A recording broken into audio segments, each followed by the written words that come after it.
রিয়াকে ৩টি ছেলে ভালোবাসে। ৩ জনই রিয়াকে পাবার জন্য ব্যাকুল। ৩ জনই চায় রিয়াকে বিয়ে করতে। রিয়া যখন কলেজে যায় তখন ৩ জনই রাস্তার বিভিন্ন জায়গায় দাঁড়িয়ে থাকে রিয়ার সাথে একটু কথা বলার জন্য। কিন্তু রিয়া কাউকে পাত্তা না দিয়ে কলেজে চলে যায়। এর পরদিন রিয়া আবারও কলেজে যাচ্ছে। রাতুল নামের একটি ছেলে রাস্তার পাশে দাঁড়িয়ে আছে। রিয়াকে দেখে রাতুল রিয়ার পথ আটকে দাঁড়ালো। রাতুল বলল, রিয়া, তুমি কেন বুঝতে পারছো না? আমি তোমাকে আমার জীবনের থেকেও বেশি ভালোবাসি। আমি তোমাকে ছাড়া বাঁচব না রিয়া। তখন রিয়া বলল, আচ্ছা ঠিক আছে, আজ আপনাকে একটা কথা বলি। শুধু আপনি না, আপনার মতো আরও ২ জন আমাকে ভালোবাসে। তারাও আমার জন্য রাস্তায় দাঁড়িয়ে থাকে। কাল আপনারা আমার বাড়িতে আসবেন, আমার বাবার সাথে কথা বলবেন। আমার বাবা যাকে ঠিক করবে তাকে বিয়ে করতে আমার কোনো আপত্তি নেই। এই বলে রিয়া সেখান থেকে চলে আসলো। পথে আরও ২ জন তাকে আটকালো। রিয়া ওই ২ জনকেও একই কথা বলল। পরদিন রিয়া ওই ৩ জনকে নিয়ে তাদের বাড়িতে আসে। এসেই বাবাকে ডাকতে থাকে। রিয়ার ডাক শুনে রিয়ার বাবা বের হয়ে আসে। বাবা, এই যে ওরা এসেছে। রিয়ার বাবাকে সবাই সালাম দিল। সালামের উত্তর দিয়ে রিয়ার বাবা বলল, দেখো, আমি আমার মেয়ের কাছ থেকে সব কথাই শুনেছি। তোমরা ৩ জনই আমার মেয়েকে তোমাদের জীবনের চেয়েও বেশি ভালোবাসো। কিন্তু দুঃখজনক হলেও সত্য, ৩ জনের কাছে তো আর আমি আমার মেয়েকে বিয়ে দিতে পারবো না। তবে হ্যাঁ, আরেকটা কথা তোমাদের জানা উচিত, যেটা আমার মেয়েও জানে না। দেখো, আমার মেয়েটার ক্যান্সার। ও হয়তো আর বেশি দিন বাঁচবে না। এখন এই অবস্থায় কে আমার মেয়েকে বিয়ে করবে বলো?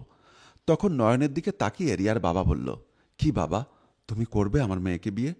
নয়ন বলল, জি, ক্যান্সার। এটা বলেই নয়ন সেখান থেকে উধাও হয়ে গেল। এবার সিয়ামকে রিয়ার বাবা বলল, বাবা, ও তো চলে গেল। বলো, তুমি কি করবে বিয়ে? তুমি তো বলেছ তুমি ওকে অনেক ভালোবাসো। বলো বাবা, করবে আমার মেয়েকে বিয়ে?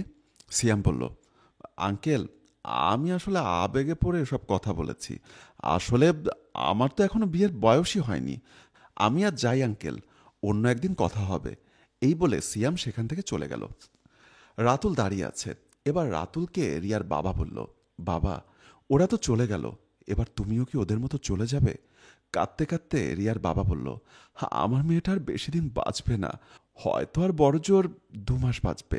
তখন রাতুল বলল, আঙ্কেল, কাঁদবেন না, বাঁচা মরা আল্লাহর হাতে। এখানে কারো হাত নেই।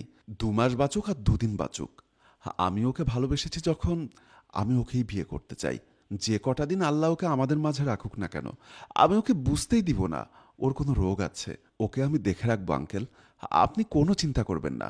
তখন রিয়া বলল, বাবা, কি বলছো তুমি? আমার এত বড় একটা রোগ, আর সেটা তুমি আমাকে বলনি, আমার কাছ থেকে গোপন করেছো?